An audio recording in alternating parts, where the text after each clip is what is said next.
Spoštovani gospod predsednik Zbora za republiko, dr. Lovro Šturm, spoštovani gospodje župani, spoštovani gospe in gospodje, kolegice in kolegi, spoštovani člani Zbora za republiko. Kot je bilo danes že tukaj rečeno, je Zbor za republiko nadaljevanje tiste energije, ki se je zbrala v času slovenske pomladi in na podlagi katere je nastala politična koalicija Demos. To je bila energija, ki je bila sposobna zastaviti slovenski nacionalni program. To je bila energija, ki je bila sposobna v projektu osamosvojitve in obrambe razglašene samostojne Slovenije povezati tudi druge izven Demosa. To je bila energija, ki je slovenski narod in slovensko prebivalstvo združila v najbolj usodnem času. Sam danes vodim Slovensko demokratsko stranko, ki je pravna, politična in moralna naslednica dveh strank takratnega Demosa, Socialdemokratske zveze Slovenije in Slovenske demokratične zveze. Skupaj z gospod Novakovo in gospodom Žerjavom pravzaprav predstavljamo politično kontinuiteto, politično nadaljevanje tiste politične sile, ki je Slovenijo osamosvojila in ki je Slovenijo povezala v tem osamosvojitvenem koraku. Ta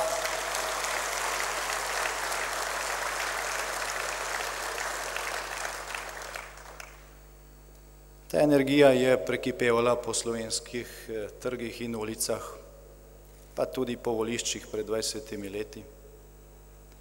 Ta energija je Sloveniji prinesla tudi mednarodno priznanje in ta energija je dolgo časa potem tudi napajala slovenski razvoj v 2 desetletjih samostojnega življenja. In pravzaprav, kot je prej na tem odru pela tudi pesem, ni bilo zaman. Slovenija se je razvijala večji del svojega samostojnega življenja bistveno hitreje od povprečja Evropske unije.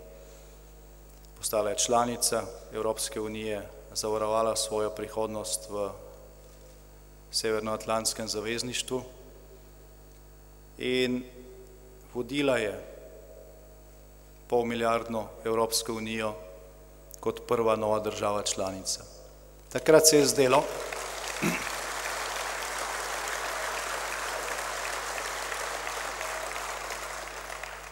takrat je Slovenija položila izpit neke zrelosti, dokazala je, da je sposobna ne samo skrbeti zase, ampak pomagati tudi reševati težave drugih in z veliko nogo je stopila na evropsko politično in siceršnje prizorišče. Zdelo se je, da pred nami ni več nobenih ovir, ampak smo se motili. Danes se komaj po 3 letih od tega vrhunca sprašujemo, kaj je nastalo iz slovenske države. Ali je to, kar danes vidimo, spremljamo, čutimo, plačujemo, res tisto, kar so bile naše sanje pred 20 ali 23 leti? Ni treba, da vam odgovarjam na to vprašanje. Situacija sama, v kateri smo, dejstvo, da je država prvič v svoji zgodovini pred predčasnimi volitvami, pove vse. In tako kot je energija, ki je združila Slovence, državljanke in državljane Slovenije v tem največjem koraku v naši zgodovini, se pravi v osamosvojitvi, takrat prišla na površje, ko je bilo najbolj potrebno, se ta energija zbira tudi danes. Mislim, da to vsi, ki smo danes v tej dvorani, čutimo. Ta energija izhaja pravzaprav iz temeljnih načel Zbora za republiko, iz povezovalnosti, iz odprtosti, iz spoštovanja drugače mislečih, iz spoštovanja človekovih pravic, iz svobode in iz pravičnosti. To so vrednote, ki so trajni temelj tega, na čemer Slovenija stoji, obstane ali pade. In te temelje, te vrednote je potrebno ponovno priklicati v ospredje.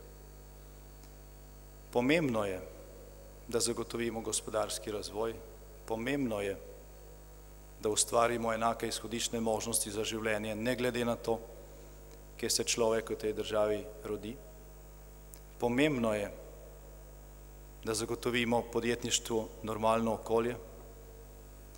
Pomembno je, da zagotovimo tistim, ki so pripravljeni v teh kriznih situacijah še trdneje delati ali še bolje gospodariti pogoje, ki jih zaslužijo, da bo ta cilj dosežen.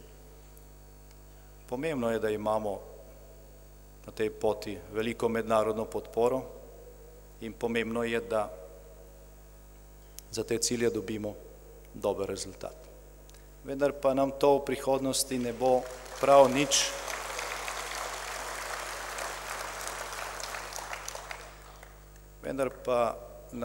vse to ne danes, ne v prihodnosti ne bo prav nič pomagalo. Vsi ti dosežki in učinki bodo kratkotrajni. Če v Slovenijo spet ne pride zdrava pamet, da se bo brez zakonov, brez predpisov in brez ukazov vedelo, kaj je prav in kaj je narobe. Danes se to namreč ne ve več.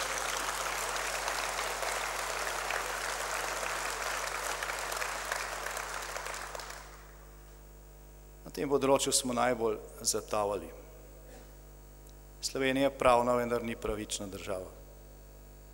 Veliko primerov je bilo tudi za to govornico danes že omenjenih. In prišli smo res daleč. Prišli smo v situacijo, ko je neka hišna žival vplivnega človeka bolj zaščitena kot človek sam, kot človek, ki je bil poškodovan. Prišli smo v situacijo,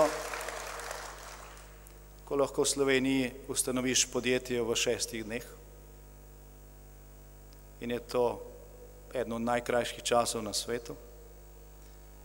Hkrati pa ta podjetnik potrebuje 1290 dni za to, da izterja plačilo za delo, ki ga je opravil pošteno, pa ni bilo plačano. 1290 dni. In prišli smo v situacijo, ko več kot 400 000 ljudi čaka na takšno ali drugačno razsodbo na slovenskih sodiščih. Če teh zadev ne bomo uredili, je vse drugo zaman. Zato, da pa to uredimo, pa potrebujemo na teh predčasnih volitvah ne samo zmagovit, ampak odločilen rezultat. Odločilen rezultat, ki bo omogočil trdno vlado za strankami slovenske pomladi v jedru, rezultat, ki bo omogočil sodelovanje, kot je bilo to sodelovanje v času Demosa, in rezultat, ki bo omogočil, da bo Slovenija spet postala dom pravičnosti. Če smo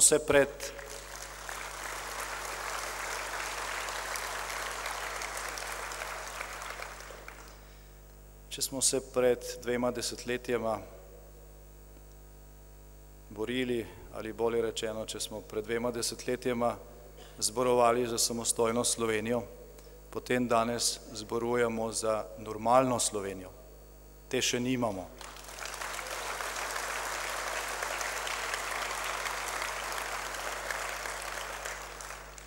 Ampak energija, ki jo bo ustvarila, energija, ki jo bo ponovno postavila na noge, se tudi ponovno zbira.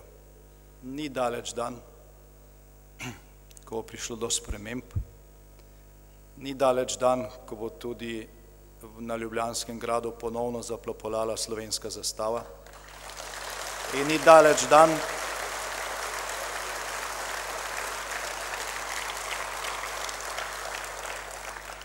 In ni daleč dan, ko se bomo v barvah Slovenije, ki ima 2 milijona enakopravnih odtenkov, spet lahko prepoznavali vsi.